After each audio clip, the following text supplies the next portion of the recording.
welcome to another episode of Spotlight with Bianca. And today on the Spotlight, we have just a man. Listen, I'll tell you something about him, yeah?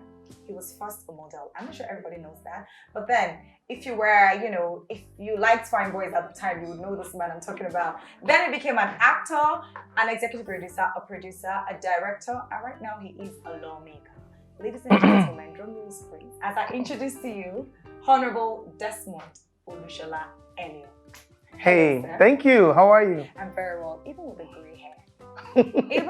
Look, I watched you right from when you were, pretty young, I'm sure. Mm-hmm. Way younger than you are now.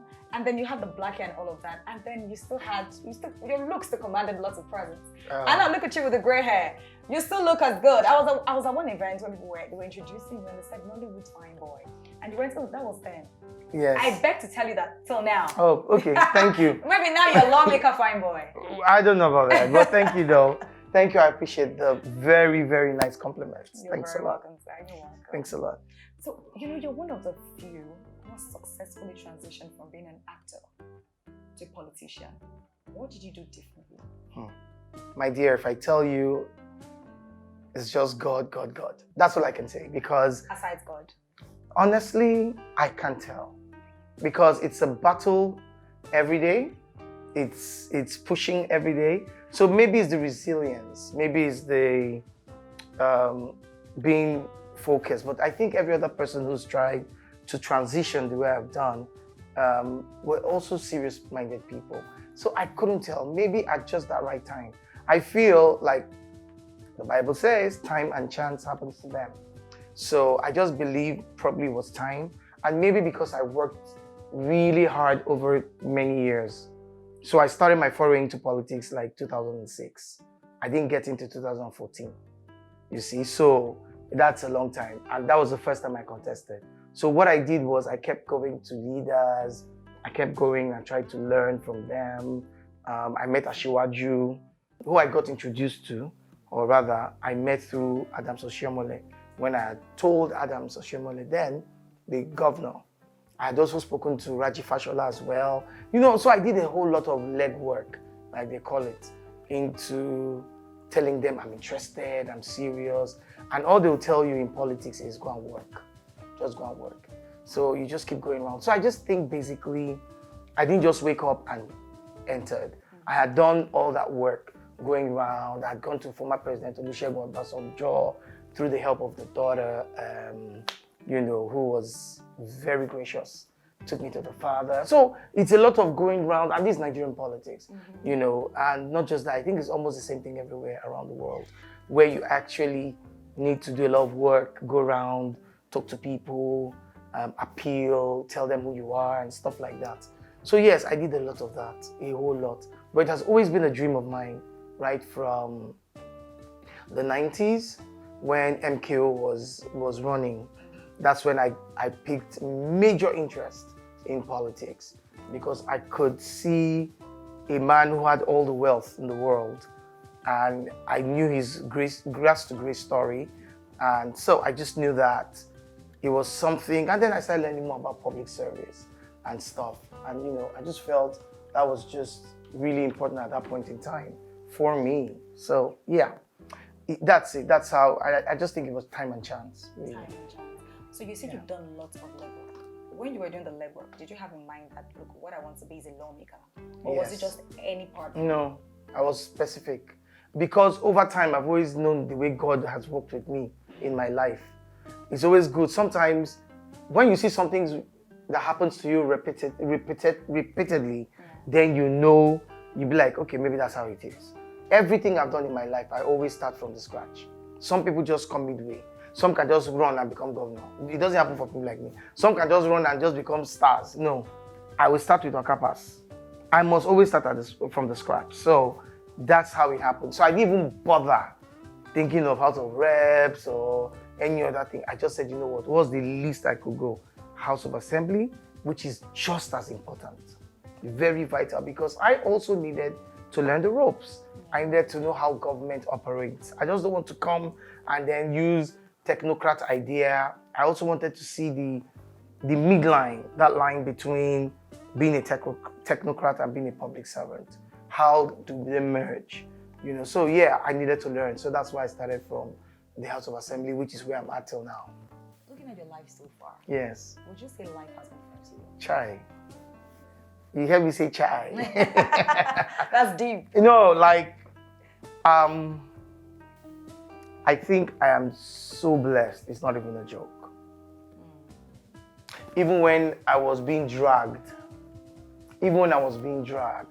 whilst everybody in the world, everyone was pitying me, my colleagues and politicians were saying, wow, congratulations.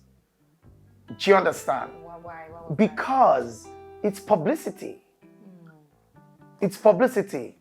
And especially when you're being accused for what you know you are not responsible for, or maybe you are misconstrued or whatever, all that will pass. You know, so it's like, wow, boy, you don't be popular, you don't be too popular, oh boy, you know that kind of thing. So, that's not to say I want to be dragged again. No, but then at the end of the day, it's something that you must pass through in life. So yes, I think I'm amongst every other person the most blessed. I feel it, I know it. That don't mean there are no thorns. You know, it's hard every day. It's hard every day, but I still count myself blessed. Speaking of being dragged. Yes. Now, the time you said that you're the most hated, or people hate you so much, they have so much hatred for you. That's what you said. Don't you think they just didn't understand you? Yes, but I didn't say it out of me being pitied or anything. I'm just like, okay, I'm going through this right now, and I know it will pass. One thing God does with you as a human being is, if you know you started something with God, if you know, then listen to his guidance, and then he will help you through. So when it happened, and the truth is, it just happened. Once it starts happening, it just starts happening. And I'm like, okay, at what point did I turn from this to this? Okay. So yeah, I mean, I just felt it was something, it's a phase and it will pass. Sometimes it takes longer than usual, but it's all a phase. Come on, we'll all be all right. At the end of the day, I'm a Nigerian. How you want to drag Nigerian rich? If you like, draw the generator. So that is it. And guess what I did? The moment I just found out, wifey, you are okay. Mommy, you are okay. Kids, you are fine. Family members, you're okay? You're okay? We're okay? Cool? Oh yeah, let's go. Bam. You know why it doesn't really particularly matter? Because one, I'm being accused wrongly. And then secondly, this person who is there talking is probably enjoying himself, having a drink and watching one correct film, and he just looks at his phone and says, hey, stupid bastard boy, get out, bam. And he continues watching his film. Then me, I'll come and start bothering my life over somebody who is probably enjoying himself. So to me, I just picked what the things I felt were wrong, or I thought were wrong, that probably I said, did, or whatever it was, and then I moved on with the rest. Besides, no one is perfect. No one is perfect. If someone comes up and says, oh, okay, you're accusing me of this, I'm sorry. Sorry, I can't do more than that. I can't fry more than the plantain are fried, or cook more than the potatoes. You know, but at the end of the day, I just think we are normal people to just enjoy our lives. And how we just want to have a great country. That's my focus. And I'm very big on values and culture and tradition, and I don't mind. Call me old school, call me whatever, OG, whatever it is. I am so strong on it. I feel those are the things, those tenets are the things that would keep us moving as a people. And I'm still shocked that we seemingly look so divided, yet we are so contemporary as a people. You understand? And the younger generation coming up as well. So why is it that one voice cannot be holistic? The same north, south, east, and west. Why is it just a certain part? So it means something is wrong. And what do you think it is? I think, first and foremost, we don't have our history. A lot of us know nothing about our history. We fail to even just Google it, because almost everything is there. Why are we together? Why is this Hausa man separate? Why is the Yoruba guy separate? Why is the Igbo guy separate? Ibibio. Why are we all separate? Why are other countries, why is it that it's possible to thrive with different tribes and tongues in other countries, and yet they become stronger. Why do we divide ourselves when we have something so unique, which is our diverse language and our culture and our behavior? Then we don't intermarry as well. We do. No, it's not so much as well. And our parents should stop should prevent that. My dad, Yoruba, married an Igbo woman. I am Yoruba, married an Akwa Ibom woman, grew up in the north, reside in the west. And so with that, I can understand almost every part of what we are talking about. I see the beauty in the Igbo man. I see the beauty in the Hausa guy. I know what an average Hausa guy would do, or the Igbo guy. I don't look at our weaknesses, but what can strengthen us together. And that's what we should be as a people. Now, that above everything else, before we start talking about the economy, how do we accept ourselves? How can we have one voice? If we say we want a change, let it be holistic, across board. Not have the southern part say is a change we want. Yeah, when I mean, I'm talking of majority now, because you can't have everybody, but let it be holistically, agreed with one voice. Do you understand? Yeah, so these are parts of my concern. So the dragging is important as part of life, as a way of life. But what's more important to me is we being together and strong as a nation. That brings me to my last question. When you were being dragged at the time, the youths felt you weren't on their side. Yes. You weren't supporting them. Yes. But then I also felt maybe this is just what you've taken out of context, what people have heard, Yeah. In what way have you fought for the youth that we probably don't even know about? Okay, so when all that thing happened that time, I was one of the first people to say on the floor of the House that the federal government should listen to the voice of the youth. So we just finished having a meeting with the Ministry of Tourism, and I'm aware that there are lots of programs being done for the youth. And I'm asking, this program has been running for 3-4 years. How many people has that impacted? Let me see. We need to know. Even in my own constituency, because at the end of the day, I can't cater to all the youth in Nigeria. Oh, no, you But can't. I can speak on their behalf in terms of the things I do with the youth in my constituency. I have done a lot of programs. I've taken them through thorough trainings. When I travel, I don't travel alone these days. I'm going abroad. So I make sure I get youths that come with me. And I don't pick them because I know you. Sometimes I pick the ones that are even, they could just be, you just notice some great talents in their lives. Yet they are the downtrodden, the ones, the outcasts. I pick them. Do you have a process? Once I see them in my community, because I'm always there. Okay. So I see them, I see the ones that are meek, the ones that are humble, the ones that are trying to survive. And I say, you know what, if I pick 1, 2, 3 of these ones, if they come and see the outside world, I take them to trainings, they see what it obtains. By the time they come back home, a lot of people will be encouraged. So I do that a lot. Just in January, I went to Italy. In October last year, when in the UK. Now, different people, not just the same. We just pick them. And sometimes I give youth leaders the opportunities to pick. And I look at it, we just make sure you're fine. It's not the one that will just go and jackpot. You understand? And I make sure that you don't spoil other people's chances. So if I take you out, you must come back. So that being said, in speaking for the youth, definitely. Now, one more thing we do not understand, which you must understand, is we can always talk because that is positive. Nigeria Constitution gives us the right to freedom of speech. But you see, in policy making, you must make sure you have a lot of people in there. Because when the push comes to shove, all the talk outside is talk outside. Policy makers are the ones inside. Those that will lobby policy makers are also inside. Not everybody can do the job. So by the time you now throw away those in government that also mean well, like, oh, all of you are the same, blah, blah, get out, blah, blah, then it's affecting, because by the time you throw them out, they will not put you. They will put somebody else who probably doesn't give a hoot about you.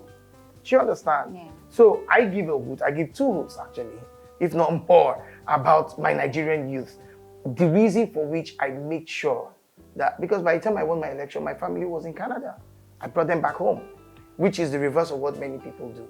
That's when you send them away. I brought them home.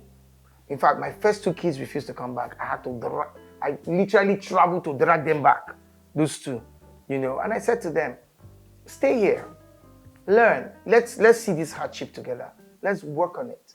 So it's not for me to say, oh, you try, do good. No, it is me, my psyche, my reasoning, and then because I also want my family to understand that, let me even shock you. My mom, so in Surulere, thank God, is way better now. We used to have serious light issues. I intentionally did not buy a generator for my mother, who is the love of my life. And what's the reason? Once there's a light issue, Shola, there's no light, oh, Shola, come on, Shola. So I know that bad as it bad, I must make sure I find a solution. So while I was facilitating roads in my constituency, I had done many roads. I didn't do my mother's street. But you see, when it was getting towards the end of my term, I said to myself, it's only God that can determine if I'll come back again or not. So let me quickly make sure that my mother's road is done. Do you understand? Because I don't want to start with my home. I want my home to be almost last or close. So that's what I'm saying. These are things that I use as pointers to myself to say, you know what, there's work to be done. There's work to be done. There's work to be done. And it's quite interesting, But then history is a problem. We need to teach a lot of history. We need to explain why we need to be together as a people. We need to understand who we are as a people and learn that together we'll always stand, but divided, as we always bring down people. No, that bring down syndrome should stop. Yeah. I mean, it's not like anybody really cares, really. Because the truth is the people you are trying to bring down are still progressing, are still going higher. Exactly. So, thunder fire you. The thunder is not even firing the person. I don't know if you get my point. Yeah, I do. Instead, we're making it worse because we're having younger people, teenagers, preteens, who pick phones from their parents and learn these kind of things. So that is so sad to me. Actually, that was the reason why I was misconstrued. Because I was trying to say that then, obviously it's past, that these things we do affects the younger generation. You understand? It affects those who are coming up. And there's no future without the youth. There won't be a future ahead without the younger ones. So there's a lot of work to be done. First, before we now talk about the economy is bad, which it is, but then orientation, we as a people, how do we even stand up? And things like that. There's so much. There's so much. You've spoken about your family so many times. Oh, yeah. I'll ask you this. Despite the fame, Yes. the money, the exposure, how have you been able to stay married? Crazy. Anybody, I'm waiting to see anyone who tells me marriage is easy. Yeah. I'm waiting to see anyone to say, come, no be marriage, very easy, piece of cake. It's one of the most difficult things in this life, marriage. You know why? Because a man is built in a certain way. A woman is built in a certain way. Attention, love, appreciation. Those are high qualities of a woman. That's what she wants. Security, protection from harm. I have to work.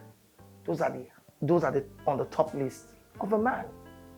How you blend it in your family is one thing or the other. She wants to travel, she wants this, she wants that, but yet you have to work hours.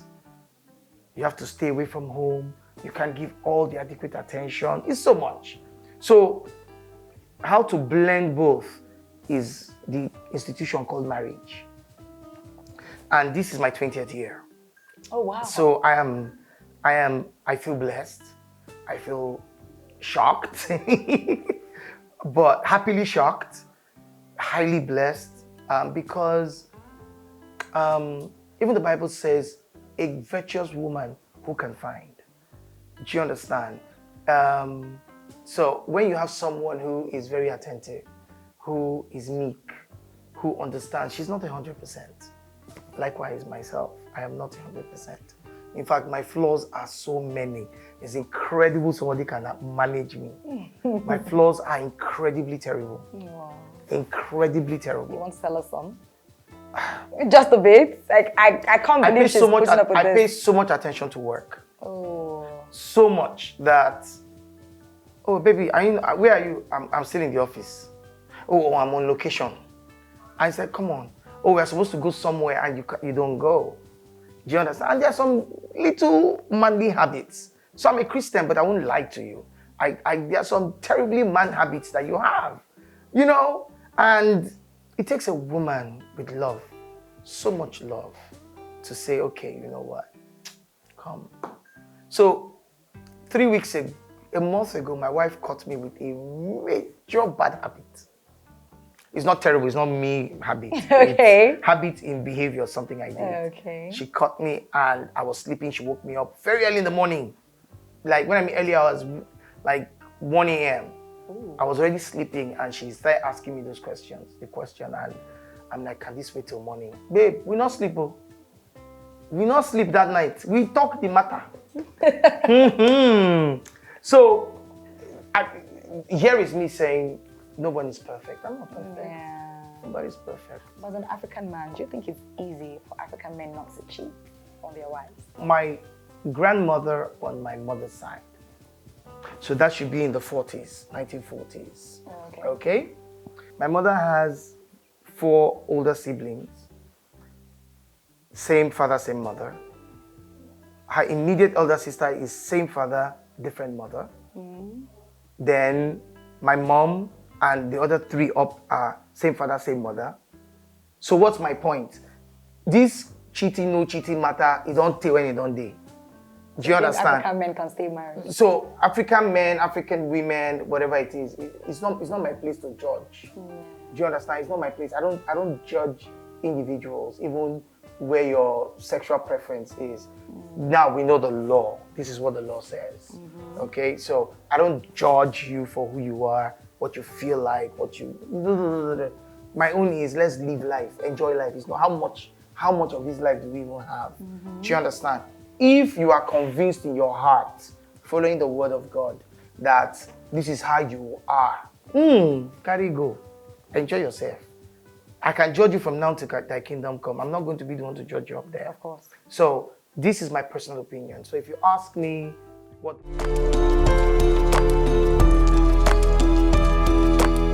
Convinced in your heart, following the word of God, that this is how you are, carry go. Enjoy yourself. I can judge you from now till thy kingdom come. I'm not going to be the one to judge you up there. Of course. So this is my personal opinion. So if you ask me what the law says, I can now tell you what the law says. But I won't tell you, you're a man, you like women a lot, your business. You're a woman, you like men a lot, your business. But if I want to look at it from a Christian point of view, I will say no, don't. Do you understand? This is what God has said. This is what the Constitution has said. But me, Desmond, my personal opinion, basically is what the law said, the Bible says. But I will not judge you based on whatever it is you do, because some things can be weaknesses, but you might have great strength. So I'd rather concentrate on your strengths, on what makes you a better human being, how you affect me positively, how you change your country and you affect someone else's life. Those are the most important things to me. Yes. Have you ever felt self-betrayed? At what point in your life did you ever feel self-betrayed? Self-betrayed? Yes. Self-betrayed? Yes, like you say to yourself, I wish I didn't do this. I wish this never happened. I wish I took this route. I think many times. Yeah, many times. Everybody who does self-evaluation must have that feeling at some point. You'd have felt maybe you should have taken this rather than that. Yeah, I believe, and especially in politics. In politics, it's crazy.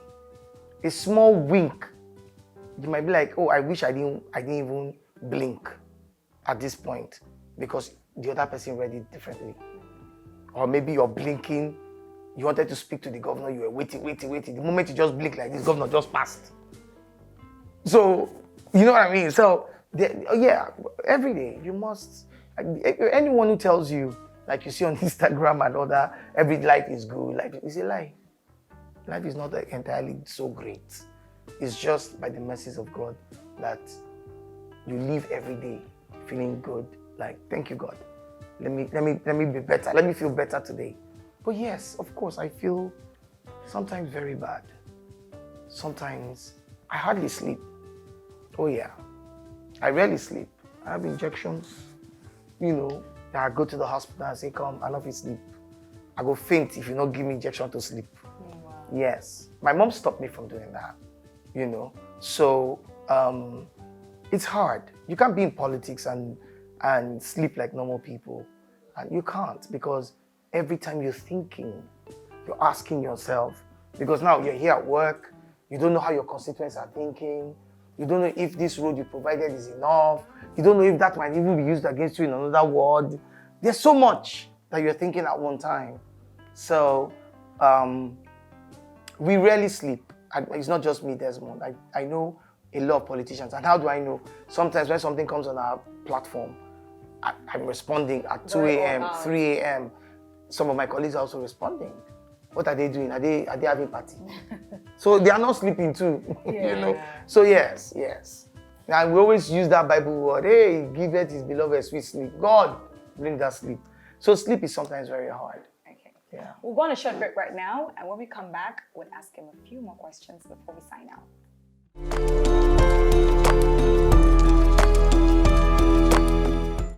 Welcome back, ladies and gentlemen. We still have on the spotlight Honorable Desmond Olusola Elliott. Sir, you see, I'm still going to talk about the hatred just once. Despite the hatred on social media, people think that they have for you. You were elected at that time. And I had to ask, what did you do right?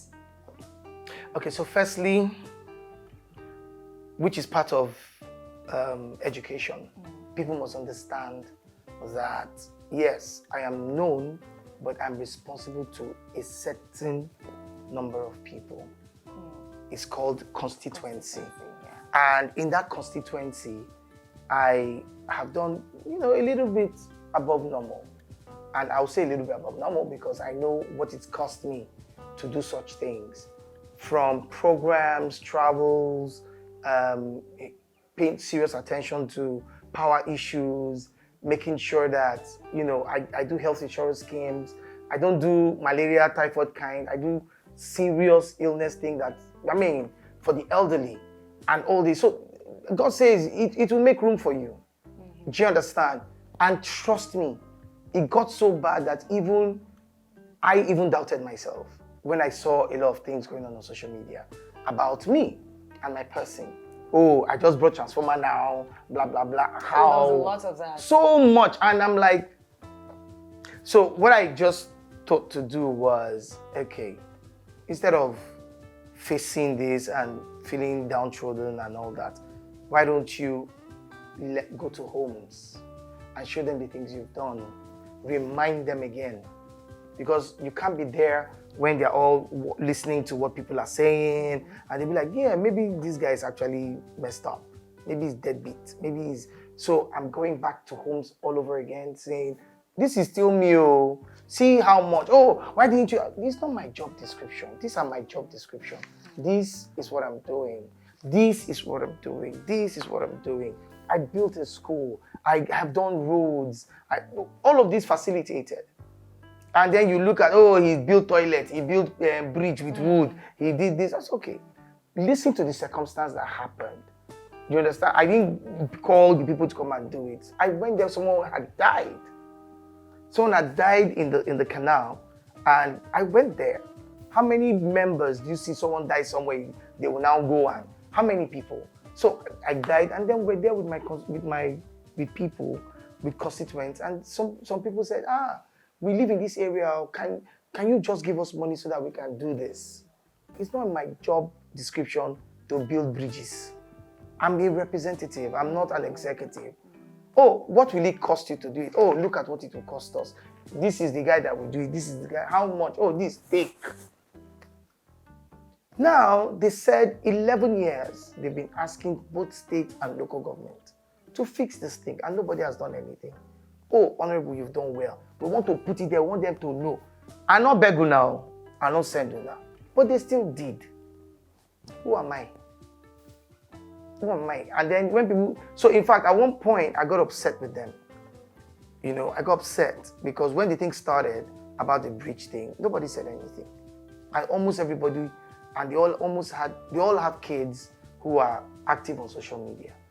So when it came up again, like a second time, we now called a meeting in that neighborhood and said, you guys are seeing this thing happening to the person who did this, who gave people money. Why is nobody saying anything? And they said, no, we did, you know. And the guy who actually did the picture was there. He stood up and said, I did it. I did it because I wanted to appreciate him. You know, my people fought him. And I said, why are you fighting the guy? Because of what people are saying? The guy did it himself. He did it himself to say, we appreciate this guy. Politics is local. Okay?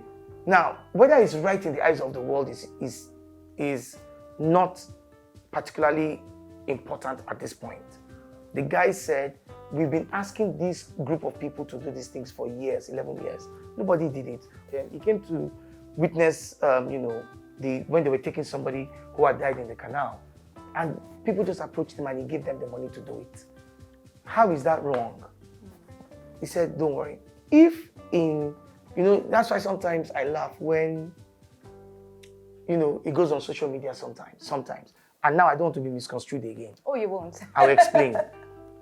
You find out they say, this House of Rep member is giving wheelbarrows or is giving radios to his constituents. Say, how can you, in this day and age, why you? I'll just smile. This is what the people want at that point in time. The fact that, and it's a rural area, so if giving the wheelbarrow so that you don't have to hold this thing in your hands anymore, you put it in the wheelbarrow and you go. You know, so politics is local. It's local to that part. I'm not saying that's the right thing. Yeah. But at this point in time, this is what those people wanted at that point. And he gave them. If the guy could buy them cars, he would give them cars. But if the cars were not in his reach and he gives them wheelbarrow to carry this, and who am I to judge what he is doing at his place? I don't know if you understand. So I'm just saying it's local. What might be, now I can't give wheelbarrow to people in Surulere. They'll ask me if I'm okay. What they want more is constant electricity. Their kids have jobs. They go to school. Their schools are doing that. Which is what you're giving to them. Which is what I am trying. Yeah. Because it's still an effort. It's still not enough because the people are many. Yeah. And you can only satisfy just very much of them. We are many. So it's a local thing we're playing, which is politics. And it's also good to understand whose job is what.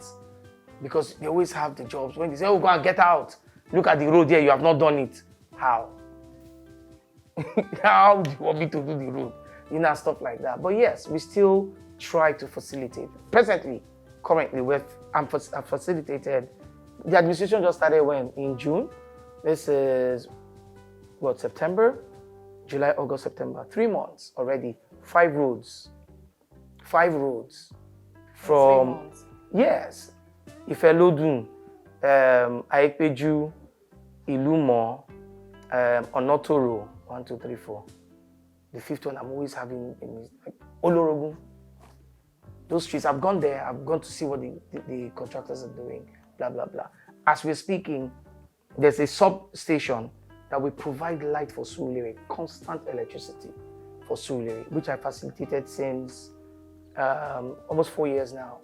So what we're doing now is the transformer, the big transformers are coming.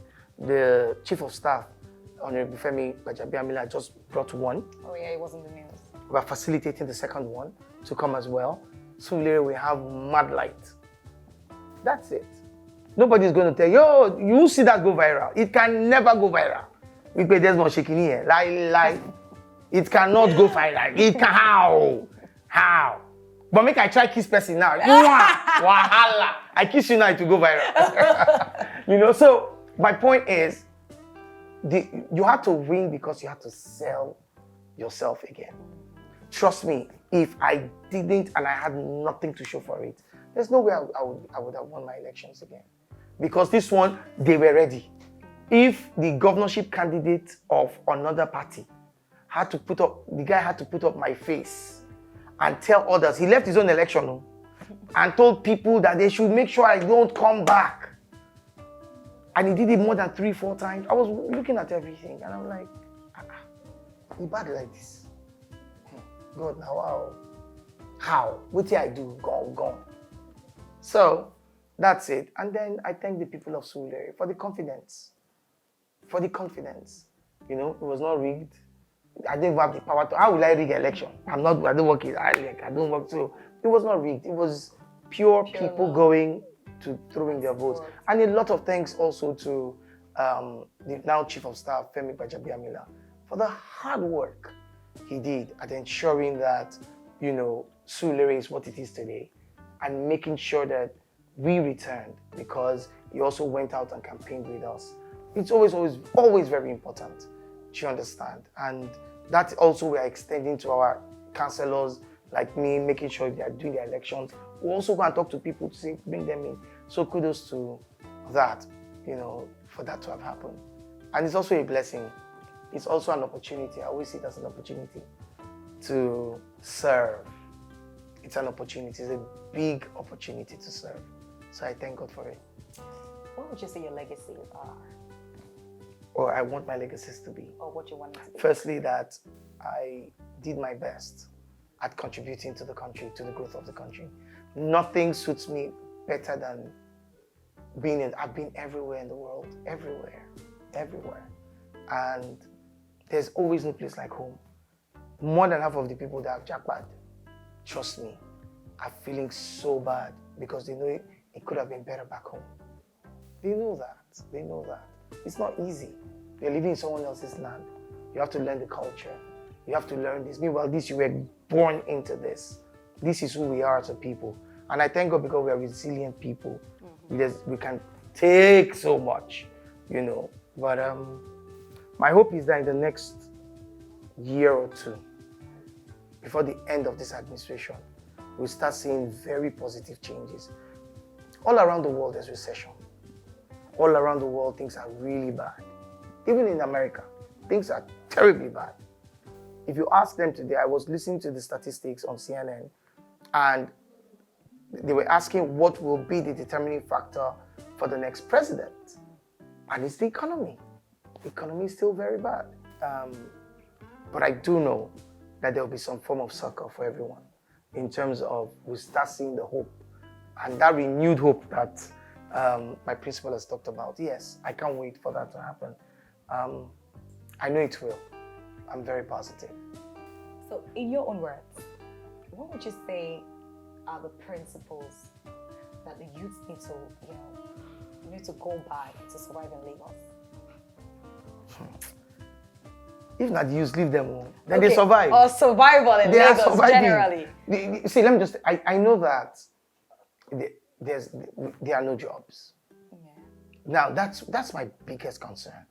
When I mean jobs, I'm not just talking about formal jobs. I'm talking about informal jobs, vocational jobs. We need to also train in skill acquisitions so that people can do it. Even in the Great Depression of the early 1900s, when America was going through that, you had doctors also doing vocational work. You have people also doing, so we should also see ourselves as not just doing one thing, doing different streams, so we can get different streams of income. Okay? And always, the only thing I want us to change is the mindset. That get rich quick mindset. Yeah. I must make it quick mindset. Abroad, you don't see that I must make it quick. It's let's work, let's grow, let's keep moving, and then you project. That we don't see. Now is, oh boy, make a hammer. I want hammer. You understand? Which is not even the fault of the youth. Parents too are not helping matters. Can't you see what Johnson is doing? Oh, yes. No, is Johnson not a human being? Is he not the one that just bought a car for you? Understand? And then you make it look like your child is stupid. Like, you don't know anything they do. Do you understand? So we all need to change that mindset. We all need to change it. We all need to find out when there must be a total overhauling of this whole get rich quick syndrome. And government on its part has a whole lot to do. So much. We have to start doing the nitty-gritty. From that nitty-gritty up, starting with local government, people who reside in those local governments, the number of job owners, the number of entrepreneurs, how do we encourage them? It's so hard even to be a business owner. So what are we doing as a government to encourage them by way of grants, helping them, put people to work with them? Because that was a program I did as a test run. I took people, graduates who didn't have jobs, to go learn. Ugo helped me a lot on Buddy Thomas. B. Smith helped me a lot in Randall. McCoy on Benson Street, tailoring. Just put them there. They learn for like 6 months. You pay them. You give the companies some money.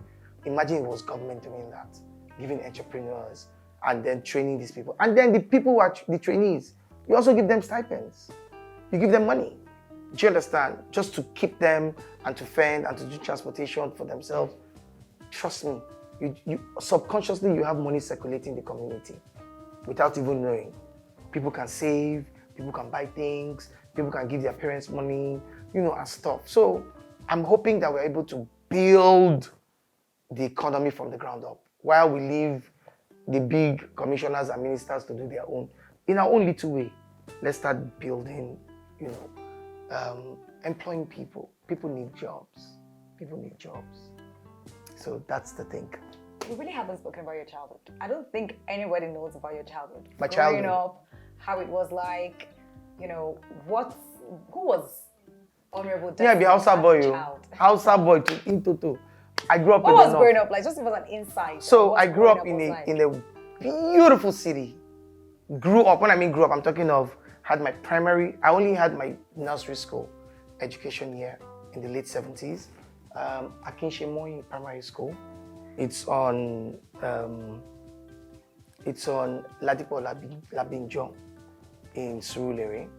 And then from there, went to Air Force Primary School in Jos, went to Plateau College in Sharam is Panshin, and then I went to St. John's College in Jos, then also went to the University of Jos. Oh, wow. And then, you're Nigerian all around. And then came back to Lagos, did Lagos State University, and then had my master's in University of Benin, and then also the Open University for my master's as well.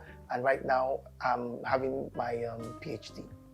I'm currently running my PhD in Kogi State, Lokoja.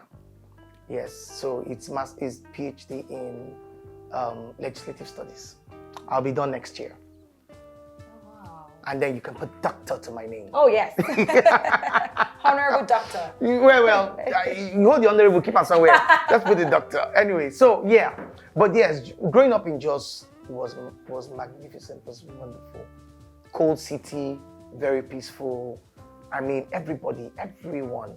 The Peace Squares were there, St. Obi's, Akojis, Peter Doce. A lot of all these people had their growing up years from Jos. Alinu, all of them, all Jos boys.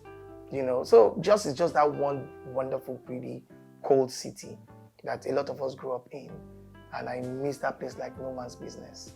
What was 10-year-old Desmond? like? Okay, then it was Shola. Okay, what was 10-year-old Yes, Shola? so Desmond was when I entered university that, I started getting Desmond. But all through my years, it's Shola. Everyone knew me as Shola. Oh yeah, and because then, when you spoke about your mom, you went Shola. Yeah. So growing up, 10 years, yes. It was Anglican Church, St. Piran's, Plateau Club. My parents were Jai. People that are from Lagos now enjoying life. Exactly. So they always had parties. We'll go for parties, go for all this small thing. It was lovely. It was enjoyable. It was enjoyable. I wish those years would come back. Yes. If wishes were horses. I'm telling you. Yeah. Yeah, but then it was a beautiful time. Let's speak a bit about Nollywood. Just some questions. Nollywood, yes. Do you think Nollywood right now, is it still a hit or just something they were doing wrong? Are we getting better? What do you think of Nollywood? So Nollywood is getting better, extremely better. But I am hoping that this administration, because I know Bola Ahmed Tinubu is very particular about the film industry. He loves the film industry. So I'm hoping that, because we've gotten to the point where without government aid, we can't go higher than where we're at. What I mean, government is not supposed to dash you money, but government is saddled with the responsibility of giving us treaties. Treaties are agreements. Treaties are you leaving your country, going to another country, and saying, come, let's have an agreement. Come and give me some form of your expertise, and we'll give you the numbers, we'll give you people to watch. You do this for us, we'll do this for you. Come help grow our industry. I'm talking about the Chinese industry, I'm talking about the Irish industry, the British industry, Korean industry, Asian industry, Canadian industry. So we need that collaboration right now. We need it. Hollywood has done that a lot with Bollywood. A lot. They still do it. You see a lot of Hollywood/Bollywood collaboration. We need those kind of collaborations now in our films. And we also need a situation where we have tax breaks, where government will give us the film village that we need, or better still, do it a PPP, provide the land, and then we have the investors come. But the problem is going to be so high for Nollywood people to patronize. So government needs to do more. That's why I say government. So this is government at this point in time. For government to help blow this industry that's giving us so much more than oil can ever give. Look at the music world today. Isn't it astonishing? Oh, it is. Astonishing that they're calling Nigerians in different countries of the world. The rest, singing the songs. Word for Even word. Nollywood. They know Nollywood. I mean, I've been to countries. Oh, Jesus. Filmmakers enjoy you. I've been to countries where they actually literally roll out the red carpet for you. Markets actually shut down to see you. I'm telling you. So if we've gotten to that point, it's only important that the government of this day grow the industry. Help us utilize our Exim banks like the Indians do. The Indians use their Exim bank, which is their export-import promotion banks, to grow their industry. They sponsor it, they keep it, they make sure it thrives, they make sure it sells. So once you begin to look at the creative world, from journalism, in entertainment, music, comedy, films, whatever, once you begin to look at it as export products, then you know you are getting somewhere. I mean, even in America today, they use Hollywood to propagate their agenda. That's what they do. They make it look like it's the best thing in the world. India makes it look like they are the most beautiful people in the world. It's just these days I'm beginning to see them use other types. But before then, you would think every Indian. I thought every Indian was so gorgeous. You just think when Angel Michael made them in the morning and asked God to just sanction that they should go as angels but human beings. That's what you would think. That's it. You can use these creatives as, I will not call it propaganda, but to set your agenda. Now we're waiting. The industry is open, so yes. Thank you so much, sir. This was a very beautiful interview. I don't want it to end. Thank you so much, sir. Thank you, ma'am. Ladies and gentlemen, that's all we have for you. This episode of Spotlight with Bianca. Thank you so much, Honorable Desmond Olushola Elliott. The way you call it is too formal. I say Desmond, come on. I use honorable mostly when maybe my constituent has been caught, traffic offense or something, or police case. This is honorable. Other than that, just that. I just feel it's a title. One question, please. What do you think of this Jaffa syndrome going on now? Everybody wants to leave. Everybody wants to leave. I think, people must survive. So if you don't want people to leave, then let us, I'm talking to us now, let's make sure we create things. Because our best minds are leaving. It's very sad. Best minds are leaving. The doctors, we keep hearing that. It's not only doctors that are the best minds. People who think.